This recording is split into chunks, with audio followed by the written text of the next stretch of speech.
کہ جب غزوہ احد لڑا گیا،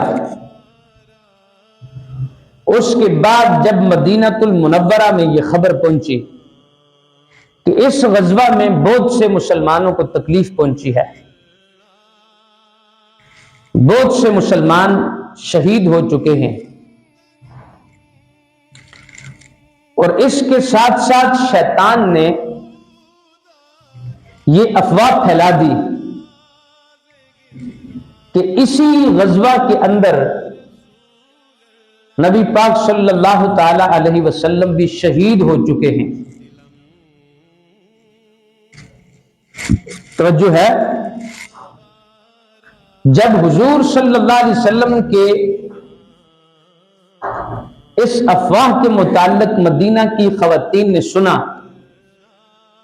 تو مدینہ المنورہ کی خواتین بے قراری کے عالم میں اپنے گھروں سے باہر نکل کھڑی ہوئی۔ ایک انصاری عورت اپنے گھر سے جب باہر آئی تو صحابہ کرام نے اس انصاری عورت سے کہا کہ تیرے والد کا غزوہ احد میں وصال ہو چکا ہے، شہید ہو چکے ہیں۔ اس عورت نے اس خبر کی بالکل کوئی پرواہ نہ کی، بلکہ آگے سے سوال کیا کہ مجھے میرے والد کے متعلق نہ بتاؤ، مجھے سب سے پہلے یہ بتاؤ کہ میری سرکار کیسے ہیں۔ راستے میں کسی نے اس انصاری عورت سے کہا کہ تمہارے شوہر غزوہ احد میں شہید ہو چکے ہیں۔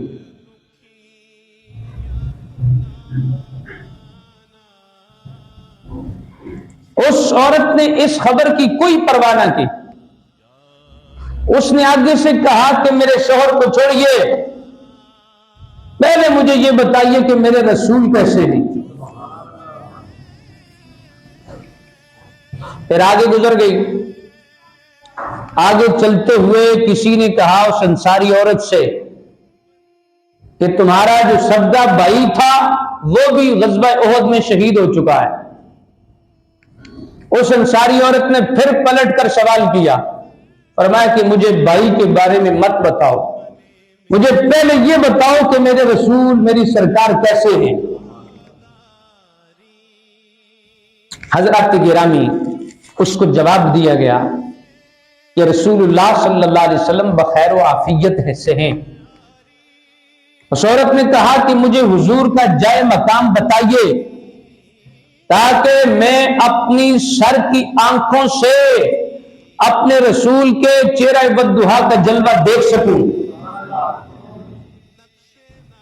کیونکہ اس نے یہ افواہ سنی تھی کہ حضور بھی شہید ہو چکے ہیں، اس لیے وہ تسلی کرنا چاہ رہی تھی کہ اگرچہ میرا باپ بھی غزوہ احد میں شہید ہو چکا، اگرچہ میرا بھائی بھی غزوہ احد میں شہید ہو چکا، اگرچہ میرا شوہر بھی غزوہ احد میں شہید ہو چکا، مگر مجھے تسلی تب ملے گی جب میں اپنے رسول کا پیارا چہرہ دیکھوں گی۔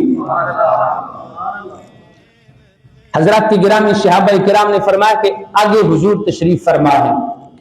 وہ عورت انصاری بے اختیار آگے بڑھتی ہے اور تاجدار کونین کا جلوہ جب اس کی آنکھوں کے سامنے آتا ہے تو وہ عورت بے ساختہ ہو کر پکار اٹھتی ہے، یا رسول اللہ، کائنات کی ہر مصیبت چھوٹی ہے آپ کے ہوتے ہوئے۔ تو حضرات گرامی دیکھیے، اس کو 3 خبریں موصول ہوتی ہیں۔ پہلی خبر، تیرا بھائی بھی شہید ہو گیا۔ دوسری خبر، تیرا والد بھی شہید ہو گیا۔ تیسری خبر، تیرا شوہر بھی شہید ہو گیا۔ اس نے نہ باپ کی شہادت پر غم کیا، نہ بھائی کی شہادت پر روئی، نہ ہی وہ اپنے والد کی شہادت پر روئی، حالانکہ یہ تینوں رشتے بڑے اہمیت کے حامل ہیں۔ اس نے کہا کہ کائنات کا ہر رشتہ بعد میں ہے، سب سے پہلا رشتہ جو ہے وہ جناب محمد رسول اللہ کے ساتھ۔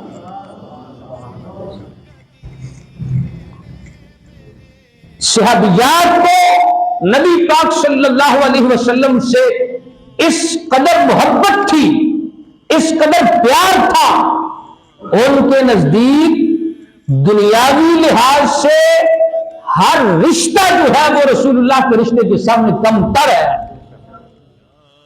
اور حضور صلی اللہ علیہ وسلم کے وجود مسعود کے ہوتے ہوئے ان کو دنیا کی بڑی سے بڑی مصیبت بھی آسان نظر آتی تھی، اور یہی وجہ تھی کہ ان کے اوپر محبت رسول کا اتنا غلبہ تھا، اتنا غلبہ تھا کہ بڑی سی بڑی مصیبت کی اگر ان پر آ جاتی وہ چہرہ مصطفیٰ کو دیکھ کر ہر مصیبت بھول جاتے تھے۔ اس لیے اعلیٰ حضرت نے فرمایا تھا ان کے نثار کوئی کیسے ہی رنج میں ہو، جب یاد آ گئے ہو سب غم بھلا دیے۔